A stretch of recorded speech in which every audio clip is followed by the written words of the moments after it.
वो देख रहे थे कैसे आतंकी घटनाओं में लिप्त लोगों को सरकारी नौकरियों में भर्ती मिल रही थी। यह सिविल और पुलिस विभाग दोनों में हुआ। अब ऐसे लोगों को चुन चुन करके नौकरी से निकालने का काम शुरू हुआ है। 80 लोग निकाले गए हैं और ये सिलसिला बेअंत है, तब तक चलेगा जब तक ये आतंकवादी सरकारी तंत्र से पूरी तरह बाहर नहीं कर दिए जाएंगे। आजकल चर्चा है स्टेटहुड कब मिलेगी। कई अवसरों पर मैं बोला हूँ, आज इसे दोहराना चाहता हूँ। मैंने यूटी बने, जब जम्मू कश्मीर यूटी बनी तब से लेकर के आज की यात्रा के बारे में मैंने संक्षेप में थोड़ा विवरण बताया है। जिस दिन ये प्रस्ताव देश की संसद पारित कर रही थी, उस दिन ही भारत के गृह मंत्री जी ने देश की संसद में 3 बातें कही थी। पहली बात कहा था डिलिमिटेशन फर्स्ट, दूसरी बात कही थी असेंबली इलेक्शन सेकेंड, और तीसरी बात कही थी स्टेटहुड एट अप्रोप्रिएट टाइम। लेकिन कुछ लोगों को ज़्यादा तकलीफ है। मैं जानता हूँ कि जब चुनाव विधानसभा के हुए तो सबको स्थिति बड़ी स्पष्ट थी कि चुनाव संघ राज्य क्षेत्र की विधानसभा के हो रहे हैं। ये बहाना नहीं चल सकता है कि स्टेटहुड मिलेगा तभी काम होगा।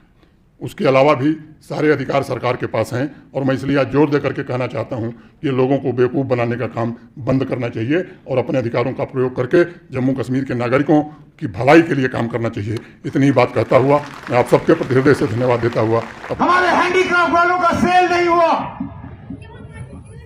हमारे टैक्सियां, शिकारे, हाउस बोट खाली। क्यों?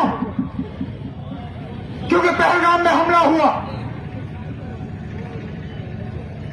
यहां की सिक्योरिटी का जिम्मेदारी किसके हाथों में? मेरे हाथों में नहीं। मेरे हाथों में होता,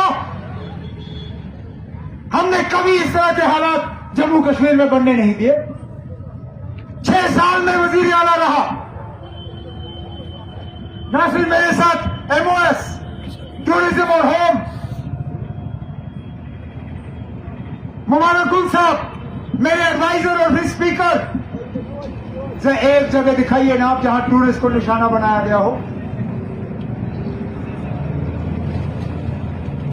26 हमारे मेहमान पहलगाम में मारे जाते हैं और हमें सलाह दी जाती है काम करो। काम करना हम जानते हैं ना,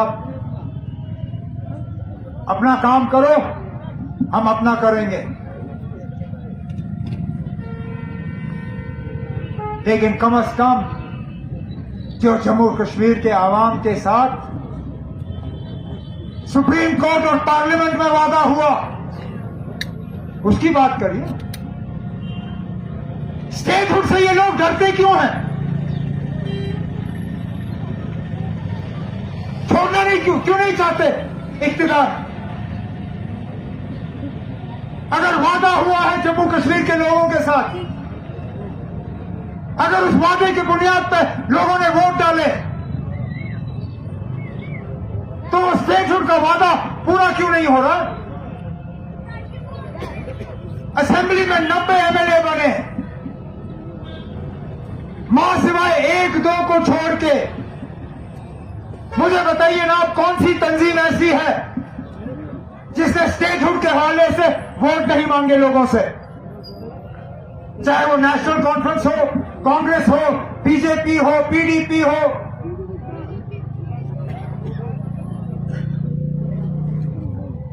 उस वक्त लोगों को इलेक्शन में लाने के लिए कहा कि इलेक्शन के बाद स्टेटहुड दिया जाएगा। आज कहते हो थोड़ी और देर इंतजार करो। बताएं कब तक?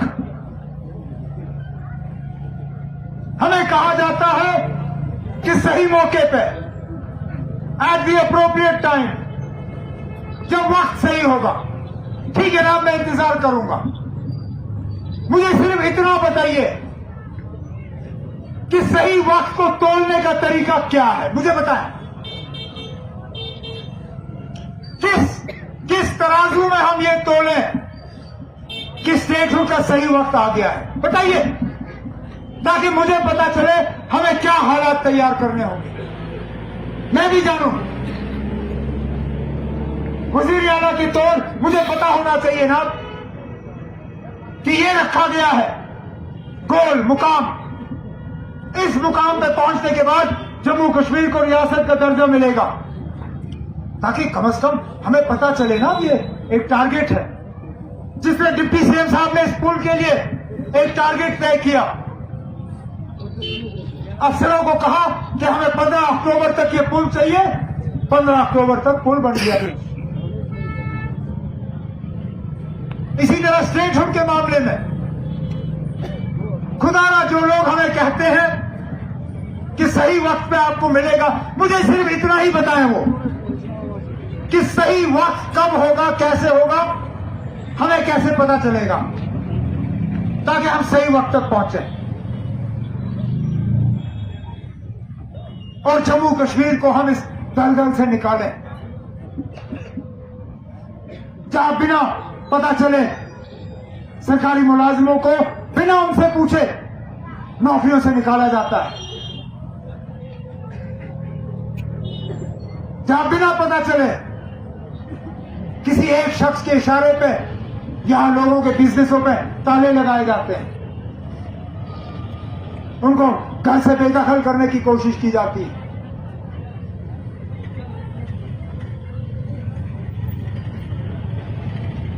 ये पुल इस बात का सबूत है कि हमने जो वादे लोगों के साथ किए हैं जम्मू कश्मीर की बेहतरी के लिए, यहां के नौजवानों की बेहतरी के लिए, तरक्की और खुशहाली के लिए और अपनी इज्जत और वकार की बहाली के लिए इंशाअल्लाह हम उन वादों पर कायम हैं।